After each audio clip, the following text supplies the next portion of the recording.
एटा पहुंचे सपा के राष्ट्रीय महासचिव एवं राज्यसभा सांसद रामजी लाल सुमन।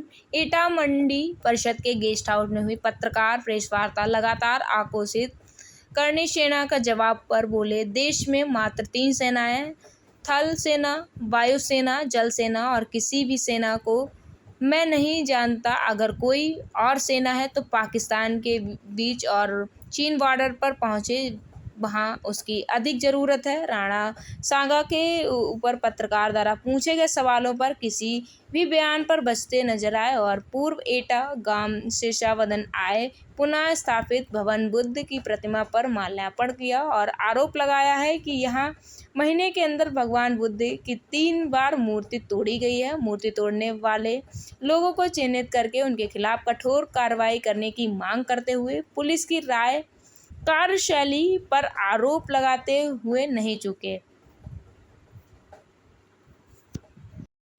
किस मामले को लेकर आए हैं और क्या आज आप एटा आए हैं, क्या आपकी आगे की रणनीति रहेगी?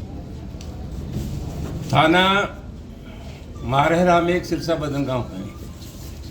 हम वहाँ गए थे समाचार पत्रों के माध्यम से और एटा में हमारे जो पार्टी के नेता कार्यकर्ता साथी हैं उन्होंने बताया था कि इस गांव में भगवान बुद्ध की मूर्ति लगातार 1 महीने में 3 बार टूटी है। सबसे पहले 24 अप्रैल को मूर्ति टूटी और उसमें 54/25 मुकदमा अपना पंजीकृत हुआ।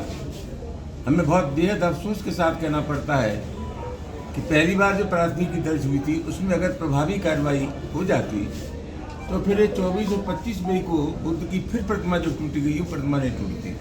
तो सबसे अहम सवाल ये है कि प्रशासन को यहाँ अपराधियों के खिलाफ सख्त कार्रवाई करनी चाहिए।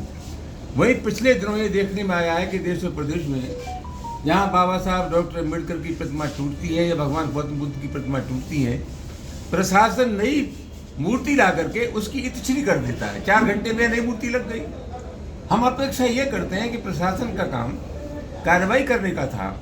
अगर प्रशासन सख्त कार्रवाई करता तो फिर इस आशय की घटनाओं की पुनरावृत्ति नहीं होती। 2 अहम सवाल हैं। एक बार मूर्ति टूटने के बाद उसमें कार्रवाई नहीं हुई, उसका परिणाम यह हुआ कि 3 बार मूर्ति टूटी। और उससे बड़ा सवाल यह है कि मूर्ति जो 2 बार टूटी वो पुलिस की मौजूदगी में टूटी। इसका मतलब हम क्या निकालें?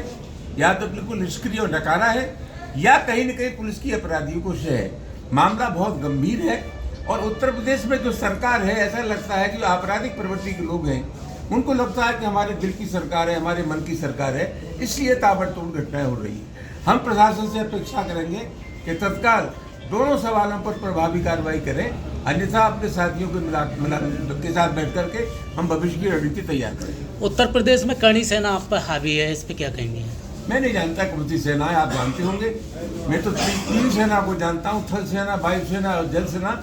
अगर कोई सेना है तो उसकी हमें बहुत जरूरत है पाकिस्तान की सीमा पर और चीन की सीमा पर। लगातार पाकिस्तान में आतंकवादी सिर उठा रहे हैं और चीन अपने नक्शे में अरुणाचल प्रदेश को अपना हिस्सा बताता है।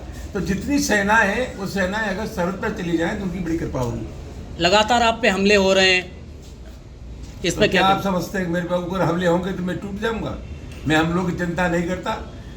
हमारी लड़ाई निरंतर जारी है और हम किसी भी स्थिति में हर व्यक्ति का मुकाबला करने के लिए तैयार हैं। राणा सांगा पे कुछ और कहना चाहेंगे? पुरानी बातों को छोड़िए, चैप्टर क्लोज हो गया।